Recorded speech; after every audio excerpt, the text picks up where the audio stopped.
Okay, बिस्मिल्लाहिर्रहमानिर्रहीम।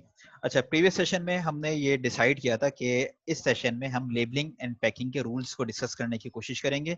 और इसके लिए जो हम ग्राउंड बनाते हैं, देखें हमने इससे पहले डेफिनेशंस पढ़ी थी, क्योंकि जब भी आप इस वीडियो को बाद में देखेंगे ना तो शायद सीक्वेंस में ना देख सकें, तो ग्राउंड में दोबारा बना देता हूँ। एक हमने बात की थी, कहाँ ये label, this is label. Label label आप हर उस रिटन, प्रिंटेड या ग्राफिक मैटर को बोलते हैं जो ड्रग के इमीडिएट कंटेनर पे या रैपर के ऊपर मौजूद हो। ठीक, और लेबलिंग में लेबल से रिलेटेड तमाम चीजें शामिल हैं, सब कुछ इसके अंदर शामिल हो जाता है। या ये थी डेफिनेशन।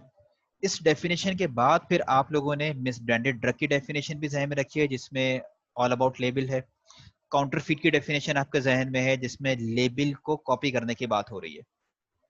ठीक, इसके अलावा इस पूरे एक्ट में आप मजीद ढूंढ लीजिएगा कहीं और लेबल का तस्करा है। सेक्शन 25 गालिबन, देखते हैं अभी 25 या 26, उसमें भी लेबल के हवाले से बात आ रही है कोई। 25 में तो कंट्रोल ऑफ सैम्पलिंग इस अलग डिस्कस करेंगे एडवर्टाइजिंग के साथ। 26 जरा देखिएगा, control of printing of labelling, ये रेलिवेंट चीज है। आप लोगों ने लेबल पढ़ा, लेबलिंग पढ़ ली।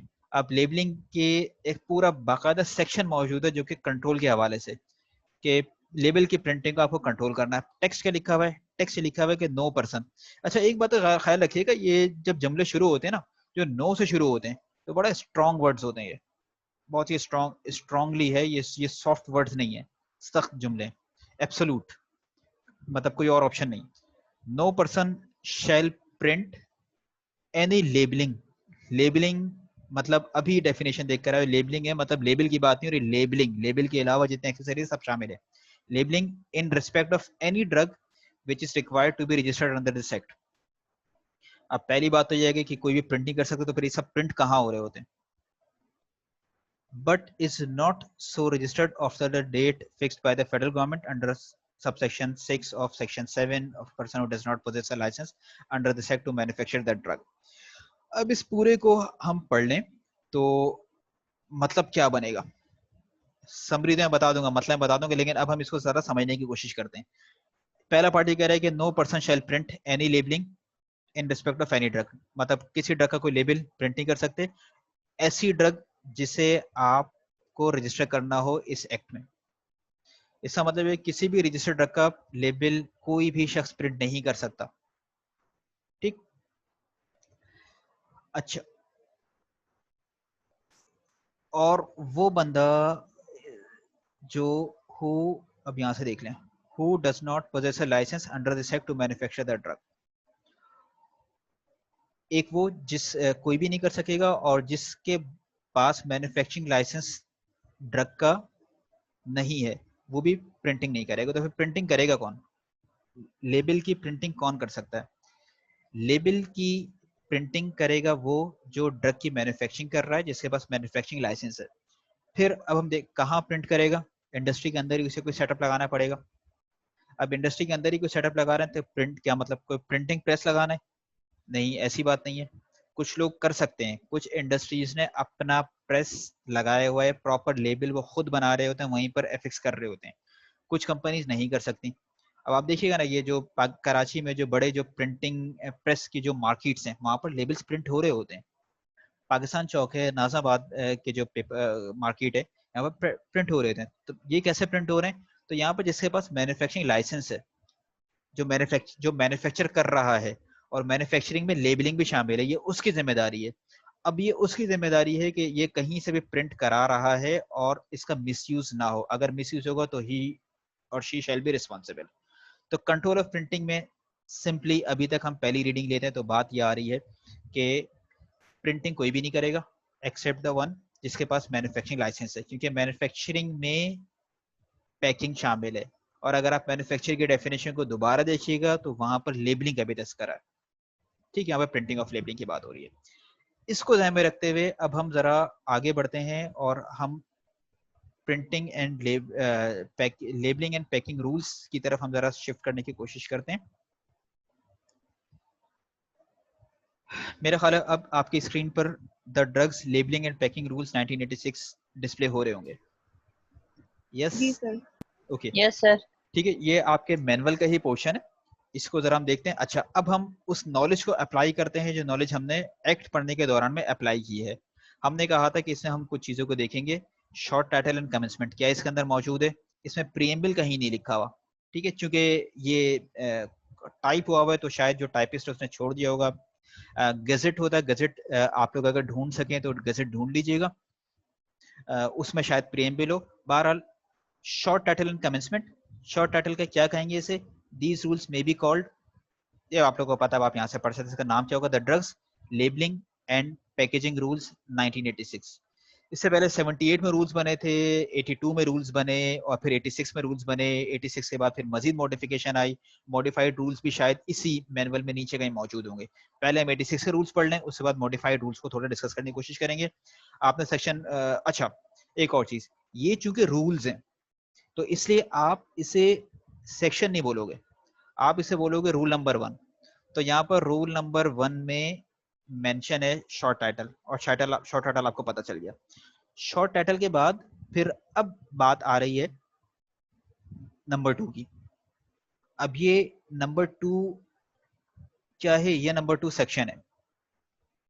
सेक्शन है they shall come into force on the expiration of the period of 1 year beginning with their publication in the official gazette। अब थोड़ा सा आप रिकॉल करें, ड्रग एक्ट 1976 जब आप लोगों ने पढ़ा था, वहां पर कमेंसमेंट क्या आ रही थी, वहां पर कमेंसमेंट ये आ रही थी कि it shall come in force at once. जैसे ही प्रिंट होगा, डेट क्या थी, मई की कोई डेट है 1976 की उसकी, जैसे ही ऑफिशियल गजट में प्रिंट होगा it shall come in force at once. लेकिन यहाँ पर क्या किया है, यहाँ पर लेबलिंग एंड पैकिंग रूल्स में ये बताया गया है कि ये इम्प्लीमेंट नहीं होंगे, इम्प्लीमेंट बल्कि कब होंगे, 1 साल के बाद। 1 साल कब से काउंट होगा, जब से ऑफिशियल गजट में प्रिंट में ये पब्लिश हो गया है। उसके बाद 1 साल का टाइम दिया है। क्यों टाइम दिया है अब यहाँ लिखा हुआ नहीं है, लिखा हुआ नहीं है, लेकिन हमारी अंडरस्टैंडिंग है वो ये है कि अगर हम ऐसा करते इमीडिएटली इसको कर देते तो मार्केट में मौजूद तमाम drugs immediately miss branded drug हो जाती। यही होता ना, क्योंकि अब नए रूल्स आ गए, आपने इमीडिएटली इसको अप्लाई कर दिया है, तो अब सारे, क्योंकि अब जो मौजूद है मार्केट में ड्रग वो नए रूल्स के लिहाज से नहीं, इसलिए मिस ब्रांडेड कहलाएंगी। तो इसलिए यहाँ पर 1 साल का टाइम दिया गया कि इसमें कंपनीज अपने बैजेस को या तो सेल कर दें या रिकॉल करके लेबल चेंज करके दोबारा मार्केट कर दें। इस वजह से 1 साल का टाइम दिया, अगर ऐसा नहीं होता तो बहुत पैनिक होता। इसके बाद रूल नंबर 3 डेफिनेशंस। अब डेफिनेशंस को देखिएगा, डेफिनेशन को फिलहाल मैं वर्ड टू वर्ड नहीं जा रहा, जहां अब हम उसी अप्रोच को इस्तेमाल करेंगे, जब जरूरत पड़ी तो हम डेफिनेशंस की तरफ रेफर करेंगे, वरना हम डेफिनेशंस को रेफर नहीं करेंगे। ठीक, एक अच्छा क्वेश्चन है जी। सर, आपने कहा कि ये ऑपरेशन गैजेट में आने की 1 साल बाद होगा, तो जी इसमें हम जो है वो मैन्युफैक्चरर को टाइम दे रहे हैं कि वो या तो सेल आउट कर दे या फिर उसको रीपैकिंग कर ले, जी अगर बिल्कुल लेबल रीपैकिंग करेगा। तो सर, जी हमने पिछले उसमें ये पढ़ा था कि रीपैकिंग के लिए भी जो है वो हमें लाइसेंस चाहिए होता है। अगर किसी मैन्युफैक्चरर के पास लाइसेंस नहीं है और इस तरह से अगर एक नया रूल आ गया है तो फिर क्या सिचुएशन होती है, फिर क्या करेंगे मैन्युफैक्चरर? देखिए, रीपैकिंग की जो टर्म है ना, रीपैकिंग की टर्म उससे होगी जब आप पैक साइज को चेंज कर रहे हैं। अच्छा, रीपैकिंग का जो मैं कह रहा हूं ना, इसे यहीं पर ही ड्रग रूल्स होंगे, इसी मैनुअल में drug rules, licensing, licensing, registration और एडवर्टाइजिंग रूल्स, उसमें डेफिनेशन का पोर्शन होगा, वहां पर रीपैकिंग की डेफिनेशन होगी। जनरली मैं ये कहना चाह रहा हूँ कि रीपैकिंग का मतलब है जब आप पैक साइज को अल्टर कर रहे हो, ऑलरेडी पैक ड्रग है, पैक ड्रग को खोल के आप उसका अल्टर कर रहे हो, तो आप उसे रीपैकिंग कहेंगे। इस केस में आपको सिर्फ लेबल चेंज करना है, जिसमें पैकेज चेंज नहीं हो रहा। हाँ, अगर ऐसा कुछ हो रहा है कि आपको इमीडिएट कंटेनर का भी लेबल चेंज करना है, प्रोडक्ट चेंज हो रही है, तो वो एक अलग बात है, वहां पर आपको रीपैकिंग में जाना पड़ेगा। ठीक है, तो इसमें अगर आप वही सिलसिला है कि अगर आप दोबारा लेबल उतार के नया लेबल लगाएंगे, उससे बेहतर यह है कि आप प्रोडक्ट को रिकॉल करो और उसे मतलब शॉर्ट एक्सपायरी के साथ रीपैक कर दो या उसकी नई मैन्युफैक्चरिंग कर दें आप। ठीक है, टेस्टिंग के बाद। इस वक्त हम सिर्फ ये देख रहे हैं कि हमें 1 साल का टाइम था, ये मैन्युफैक्चरर पता है कि वो उस कौन सा तरीका उसे सूट करता है, रीपैकिंग की तरफ वो जाना चाह रहा है, सिर्फ लेबल चेंज करना चाह रहा है, या पूरा प्रोडक्ट विड्रॉ करके मतलब उसको फिजिशियन सैंपल में चलाना चाह रहा है, वो उसकी मर्जी है, टोटल उसकी मर्जी। अच्छा, डेफिनेशंस को अब हमने कहा कि डेफिनेशन का हम वर्ड टू वर्ड डिस्कस नहीं करेंगे, डेफिनेशंस को हम जब जरूरत पड़ी हम देखेंगे। अब आप जरा देखें, ये मैनर ऑफ लेबलिंग आ रहा है। अब यहाँ पर है थोड़ा सा ये प्रॉब्लम है फॉर्मेटिंग की, इसीलिए मैंने डाउनलोड करके रखा हुआ था लेबलिंग एंड पैकिंग रूल्स। तो लेबलिंग एंड पैकिंग रूल्स को अगर हम देखते हैं तो इसमें आप देखिएगा, ये बस सिर्फ इसमें बोल्ड हुआ है तो ये अलग से नजर आता है, मैं इसी पे वापस चला जाता हूँ। मैनर ऑफ लेबलिंग की बात आ रही है। अब जब मैनर ऑफ लेबलिंग को हम देखेंगे, यहाँ से एक अलग चीज शुरू हो रही है। इस पूरे पोर्शन में ये जो पूरा नंबर 3 है, इसमें मेंशन है कि आपको लेबलिंग किस तरीके से करनी है। ये वो पैरामीटर्स हैं जिसमें से एक पैरामीटर पे मिस हुआ तो आपकी ड्रग प्रेस्क्राइब्ड मैनर में लेबल्ड नहीं कहलाएगी और मिस ब्रांडेड ड्रग कहलाई जा सकती है। तो हम इसे जरा पढ़ने की कोशिश करते हैं। The following particulars shall appear either in print और इन राइटिंग। फर्क आ गया, हाथ से भी लिख सकते हैं, कोई मसला नहीं है। इन एडिबल इंक, ठीक, इन अ conspicuous manner on a label, label की डेफिनेशन आप पढ़ चुके, on the label of the inner most container of drug. 3-4 चीजें आ गई हैं इनर मोस्ट कंटेनर पे। ये तमाम चीजें जो कि अब यहाँ से ए से शुरू हो रही हैं, क्लॉज ए से जो कुछ भी शुरू हो रहा है ये इनर मोस्ट कंटेनर पे होना चाहिए। इंक, ऐसी इंक से लिखा हो जो कि मतलब आराम से मिटाई ना जा सके, छूटे नहीं, ऐसा होता है ना प्रिंट आपने किया वो छूट जाता है। और कॉन्स्पिक्यूअस मैनर का मतलब यह है कि आपको पढ़ने में कोई कंफ्यूजन ना हो, धुंधला ना प्रिंट हुआ हो। राइटिंग अगर हाथ से लिख रहे हैं तो राइटिंग क्लियर हो, बड़ा क्लियर, किसी शको शुबे के से बाला तर होकर आप इसे पढ़ सकें। ठीक, प्रिंट करोगे, राइटिंग में लिखोगे इंक से, ऐसे इंक से जो कि मिटे नहीं, क्लियर मैनर में इनर मोस्ट कंटेनर पे। क्या क्या चीजें आएंगी अब यहां से शुरू हो रहा है। पहला क्या है, registered name of the drug. Registered name of the drug क्या होता है, ये है वो ब्रांड नेम। पैनाडोल, अगर रजिस्टर्ड नेम की बात करूंगा मैं तो Panadol is registered name. Second में आ रहा है कि अगर रजिस्टर्ड नेम प्रोप्राइटरी नेम है, ठीक है, जैसे पैनाडोल प्रोप्राइटरी नेम है। प्रोप्राइटरी मतलब क्या होगा, जो प्रोप्राइटर नाम है, जो उसका मालिक है, जो किस प्रोडक्ट को ओन करता है, उसने नाम दिया पैनाडोल, या जिसने डिस्प्रिन का नाम दे दिया। अगर आपने उसी नाम से ड्रग को रजिस्टर किया है तो उसके फौरन बाद आपको international non proprietary name, non proprietary name देना पड़ेगा। नॉन प्रोप्राइटरी नेम क्या होता है, अभी हमने ऊपर पढ़ा है, वो जेनेरिक नेम है। आप इस क्लास के बाद आप लोग दोबारा जेनेरिक ड्रग, जेनेरिक नेम की डेफिनेशन देखिएगा। जेनेरिक नेम की डेफिनेशन में नॉन प्रोप्राइटरी नेम ही लिखा हुआ है। अभी हम क्या कह रहे हैं, रजिस्टर्ड नेम, ब्रांड नेम मौजूद होगा किस पे, इनर मोस्ट कंटेनर पे। दूसरा, रजिस्टर्ड नेम के फौरन बाद नॉन प्रोप्राइटरी मतलब जेनेरिक नेम भी लिखा हुआ होगा।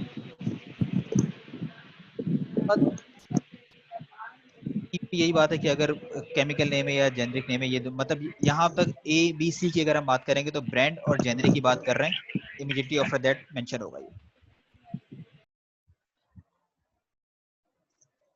इसके बाद जब हम और आगे बढ़ते हैं तो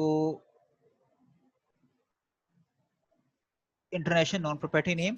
सर एक बात पूछनी थी मुझे जी, कि जैसे अगर हमारे पास जो कुछ ड्रग्स होती हैं ऐसी जो कि अभी नोवल ड्रग्स होती हैं, तो अगर वो सिर्फ और सिर्फ उसके लिए क्या नाम है रिसर्च पर्पस के लिए आ रही हैं, मतलब अगर उसके क्लिनिकल ट्रायल्स चल रहे हैं या फिर कुछ मेडिकेशन अवेलेबल हो जाती हैं कि हम कुछ ग्रुप ऑफ पीपल के ऊपर टेस्ट कर रहे होते हैं, या अवेलेबल भी होती है इन मार्केट, तो उसके ऊपर फिर लेबलिंग किस तरह से करेंगे? मतलब वो वहाँ पे मेंशन आउट कर देंगे कि हमारे पास कि उनका जो है, जो हमारे पास पर्टिकुलर मेडिकेशन है, और इस तरह से मतलब उसकी लेबलिंग कैसे होगी? ठीक है, ठीक है, ठीक है, मैं समझ गया।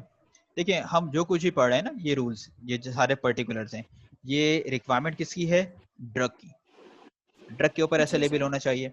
और according to this act, drug की डेफिनेशन जब हम लोगों ने पढ़ी थी तो सब्सटेंस के बाद फिर इन एडिशन टू दैट क्या आ रहा था, वो आप या तो मैन्युफैक्चर कर रहे हो, स्टोर कर रहे हो with a view to sell, आप उसे सेल करना चाहेंगे, तब जाकर ये पर्टिकुलर सप्लाई होंगे।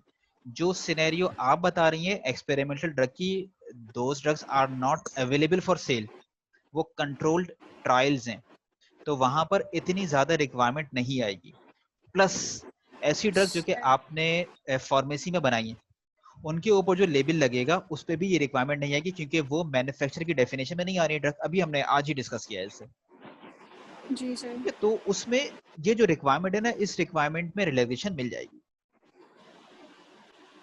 ठीक सर एक ड्रग मैंने देखी थी, क्यूरेक्सिल के नाम से है वो, ठीक है, उसके ऊपर जो है ना, मुझे इस चीज का बड़ा कंफ्यूजन हुआ कि उसके ऊपर लिखा हुआ है अ novel approach that eradicate H pylori manages gastritis and peptic ulcer. उसके नीचे उसका, जैसे आप बोल रहे हैं कि हमारे पास उसका generic name, non proprietary name नहीं लिखा हुआ। ठीक है, उसको इस तरीके से देखें कि आप ये देखें कि क्या वो ड्रग की कैटेगरी में आता है, वो न्यूट्रोस्यूटिकल्स तो नहीं है, न्यूट्रोस्यूटिकल तो नहीं है। उसमें आप ये देखें कि उस पर ड्रग का रजिस्ट्रेशन नंबर लिखा हुआ है या नहीं लिखा हुआ। अगर ड्रग का रजिस्ट्रेशन नंबर नहीं लिखा हुआ तो उसमें इनलिस्ट नंबर लिखा हुआ होगा, इनलिस्ट नंबर जरूर मौजूद होगा। इनलिस्ट नंबर है तो वो न्यूट्रोस्यूटिकल में चली जाएगी। अब वो नोवेल अप्रोच की बात है, नोवेल कंपाउंड की शायद बात नहीं की होगी, क्योंकि नोवेल कंपाउंड अगर होता तो पाकिस्तान में तो अभी तक कोई ऐसा कंपाउंड हमने बनाया नहीं है जिसे हम पाकिस्तान में खुद बनाकर इन रेगुलेटरी प्रोसीजर्स को फॉलो करके मार्केट कर सकें। हर्बल प्रोडक्ट्स हैं बेतहाशा, लेकिन चूंकि उन पर ये एक्ट अप्लाई नहीं हो रहा तो आप उसे एनलिस्ट करके चला रहे होते हैं। आप इन दो चीजों को देख लीजिएगा। मे बी सर मैंने इसको आगे पढ़ा था, इसके अंदर मतलब मैंने ये सर्च आउट किया था, तो ये मेडिकेशन बेसिकली वहाँ पे ये मेंशन हुआ था कि एक एंटीबायोटिक के साथ हमारे पास पीपीआईज के साथ अवेलेबल है ये, लेकिन मतलब एक जो हमारे पास प्रोटॉन पंप इनहिबिटर है उसके साथ अवेलेबल है, लेकिन इस ड्रग के उसके ऊपर कहीं पे भी मेंशन नहीं हुआ कि ये कोई एंटीबायोटिक के साथ अवेलेबल है। देखें, लेबल की मैं वही कह रहा हूँ कि अगर तो वो ड्रग की डेफिनेशन का पूरा उतर है, मैन्युफैक्चरर उसे ड्रग के तौर पर क्लेम कर रहा है, और ड्रग मतलब हम इधर ड्रग की बात करें, ड्रग 1976 वाली बात, तो उसमें लेबल की ये रिक्वायरमेंट जो अब आगे आना शुरू हुई है, ये सब उसके अंदर मौजूद होगी।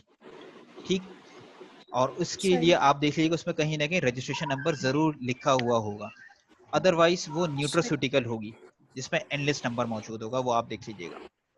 ठीक है। अच्छा, दूसरा ये कि आप उसमें बस ये देखें कि उसमें ब्रांड नेम लिखा हुआ है, ब्रांड नेम के नीचे कोई सर जेनेरिक नेम लिखा हुआ है। ब्रांड नहीं, जेनेरिक नहीं लिखा हुआ उसके नीचे। फिर वो न्यूट्रोस्यूटिकल्स में इस तरीके की बहुत सारी चीजें होती हैं, होम्योपैथी मेडिसिन में या हर्बल में इस तरीके की बहुत सारी चीजें होती हैं, इसी वजह से रेगुलेशन चाहिए, रेगुलेशन बन नहीं रही है, बनने की कोशिश करें तो इम्प्लीमेंट करने में थोड़ा प्रॉब्लम हो रहा है। बहरहाल अच्छा किया आपने इस चीज को शेयर किया। अगर इमेज सामने होता तो शायद हम इसको थोड़ा और अंडरस्टैंड कर सर सकते। मेरे बहरहाल पास इसे इमेज है भी, अगर मैं दिखा यहाँ सकती हूँ पे शायद मैं। कैसे शेयर होगा, आप मैं अलाउ करता हूँ।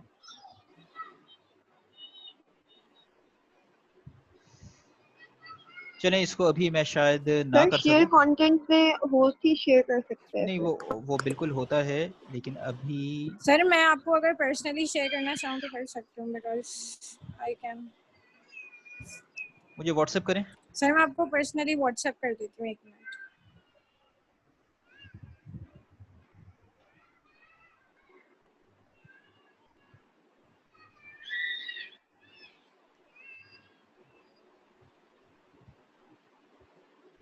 Done sir.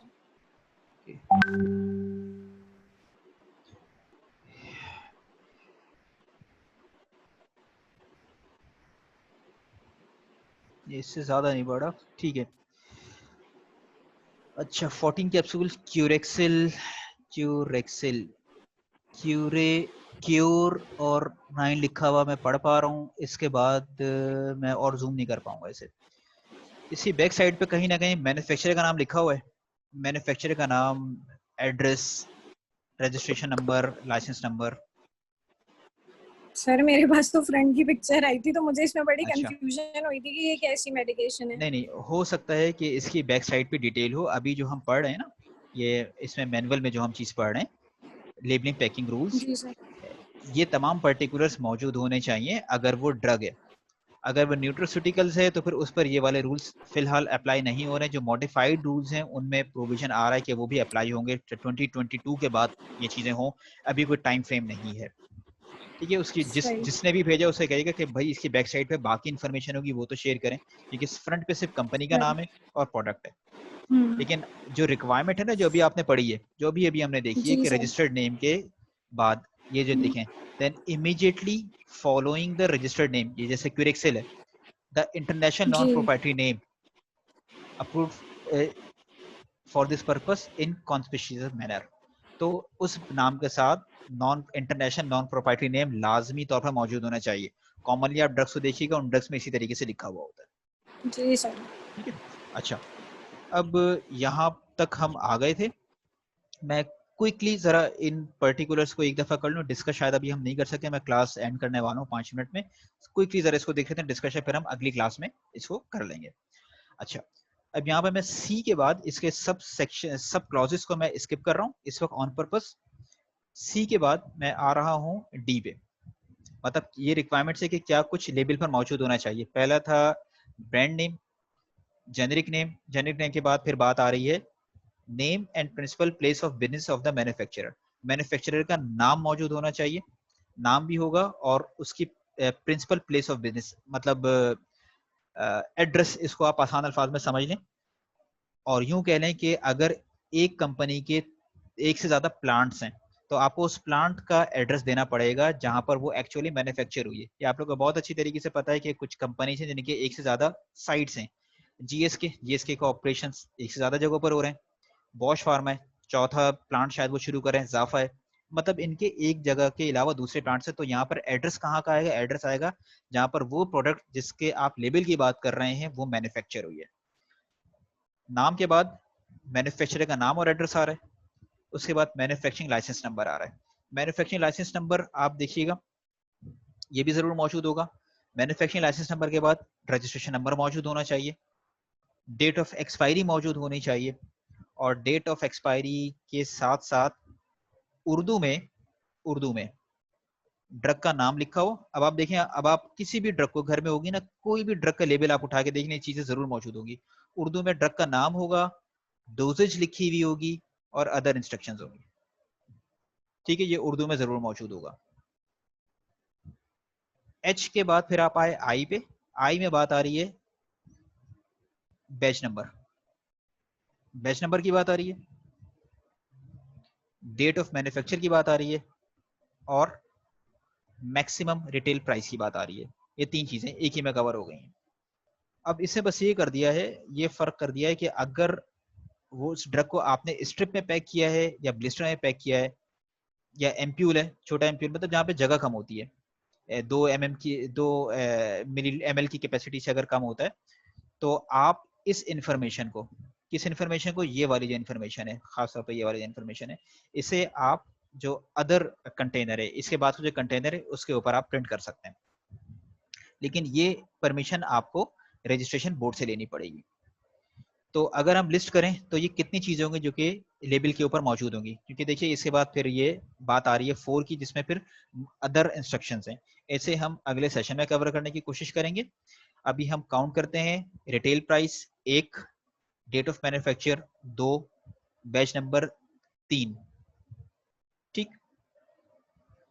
Instructions 4, dosages 5, name of drug तो ऊपर भी कवर हो रहा है, name of drug 6, date of expiry 7, registration number 8, manufacturing licence number 9, name and address 10, और नेम की जो बात आ रही है, जो उर्दू वर्जन में भी नाम तब जाहिर है यहाँ पर रिपीट नहीं होगा।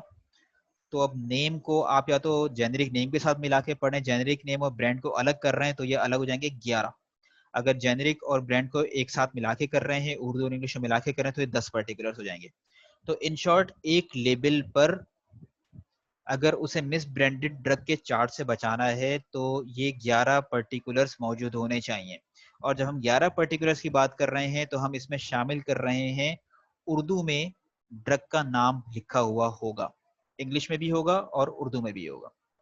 अच्छा, एक बात पे जरा गौर कीजिएगा, बल्कि वो मैंने क्यों बोला कि इंग्लिश में होगा, एक बात पे जरा गौर करें, यहाँ कहीं नहीं लिखा हुआ कि आप लेबल को प्रिंट किसी खास जबान में करेंगे, उर्दू जरूर लिखा हुआ है।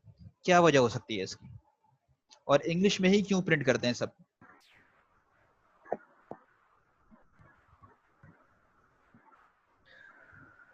सर सर क्योंकि पाकिस्तान की लैंग्वेज है, उर्दू नेशनल लैंग्वेज है, इस वजह से।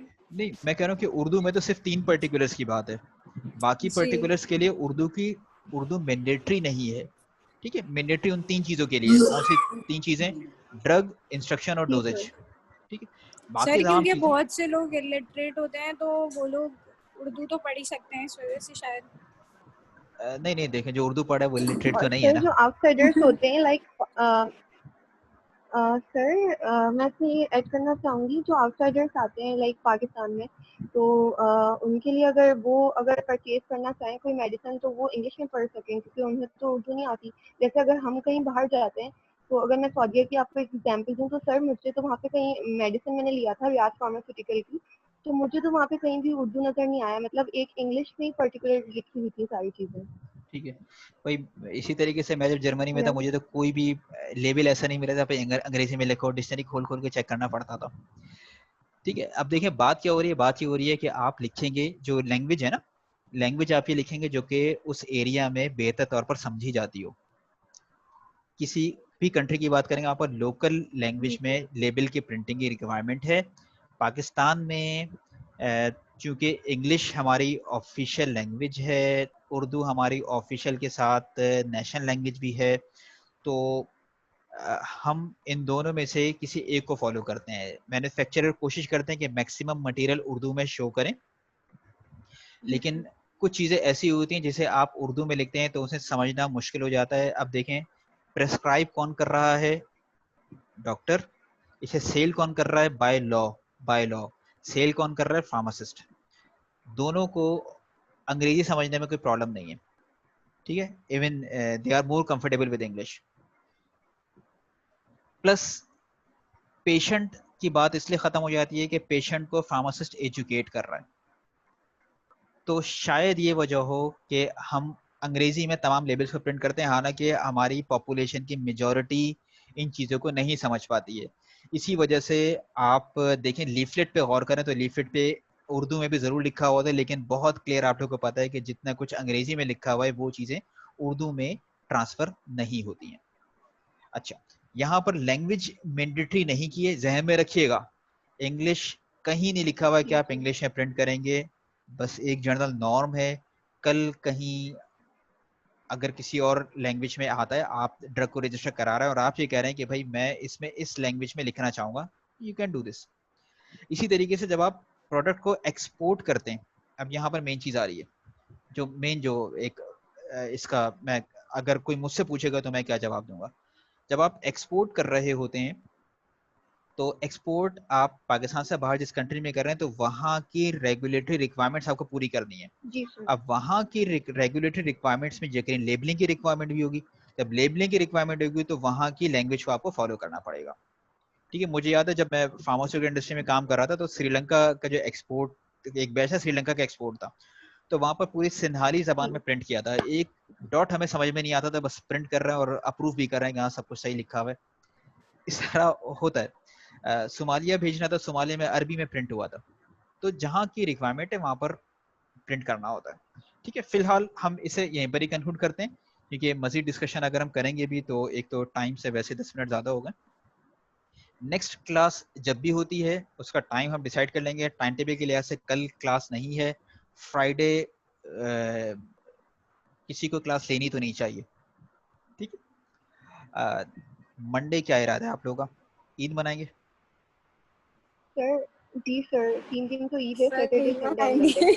मंडे। ईद देखें, ईद तो एक दिन की होती है ना, वैसे कुर्बानी आप ठीक है 3 दिन कर सकते सर हैं। 3 दिन होगी ना कुर्बानी। सर 3 दिन होगी ना, सैटरडे हाँ, संडे मंडे। सर सैटरडे ठीक है, संडे सही है, एंड मंडे तीसरा ठीक है, दिन सही होगा है, ईद का। ठीक है, ट्यूसडे करते हैं हम अगला सेशन, ठीक है, अगला सेशन हम ट्यूसडे करेंगे, तो सही है, ठीक है, थैंक यू। बस एक काम कीजिएगा, मीनवाइल आप लोग जी जी कुछ कुछ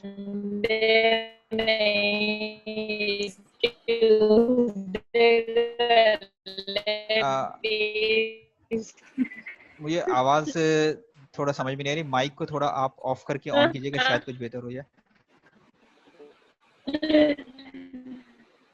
हो सकता है मेरे कनेक्शन का मसला हो रहा हो सकता है मेरे कनेक्शन नहीं सर, हमें भी नहीं आ रही आवाज। सर माइक उनका का कनेक्शन का इशू है। चैट में बता दो। नहीं मैं बिल्कुल नहीं समझ पा रहा हूँ, मेरे कनेक्शन का मसला होगा, सो ऐसा कर लेते हैं, आप बेशक इसे टाइप कर दें, मैं इसे देख लूंगा। बहरहाल मैं से भी कहना चाह रहा हूँ कि आप कोशिश करके इस पूरे को पढ़ लें, मेरी पूरी कोशिश होगी कि इसके हवाले से मैं कोई ना कोई मैं वीडियो बना के मैं शेयर कर लूँ, आप लोग काइंडली पूरे रूल्स को एक दफ़ा रीड ज़रूर कर लीजिएगा। और जिस तरह अभी आपने इमेज शेयर किया था, अगर आप लोग कुछ और इस तरह के लेबल के इमेजेस 3-4 जमा कर लें तो हमें उसको डिस्कस करना ज़रा आसान हो जाएगा, ठीक है। Okay sir. अगेन सेशन मैं यहाँ पे कंक्लूड कर रहा हूँ और एक दफ़ा फिर कहूँगा कि टाइम के साथ साथ डिस्कशन बढ़ता जा रहा है, अच्छा होता जा रहा है, ठीक, मैं इसे एंजॉय करता जा रहा हूँ अब सेशन को। अब बस ये देखना है कि जो लोग सेशन किसी भी वजह से ज्वाइन नहीं कर पा रहे, सबके पास अपने सर अपने नेक्स्ट एक्सक्यूजेस सेशन होंगे। ट्यूसडे को ही होगी? ट्यूसडे, मंडे नहीं, ट्यूसडे, ठीक है। जी अब सर, जो लोग ज्वाइन ओके नहीं कर सर, पा रहे हैं थैंक तो यू। अब उनके लिए थोड़ी सी प्रॉब्लम होगी, जो लोग सेशन टाइमली ज्वाइन नहीं कर पा रहे हैं, कोई ना कोई रीजन होगा, डेफिनेटली कोई जेन्युइन रीजन ही होगा, लेकिन देखिए अब टाइम के साथ साथ अब चीजें ग्रिप से निकलना शुरू हो जाएंगी। बहरहाल thank you, okay, thank you sir. Okay sir, अल्लाह हाफ़िज़। अल्लाह अल्लाह हाफिज, हाफिज। अल्लाह हाफिज।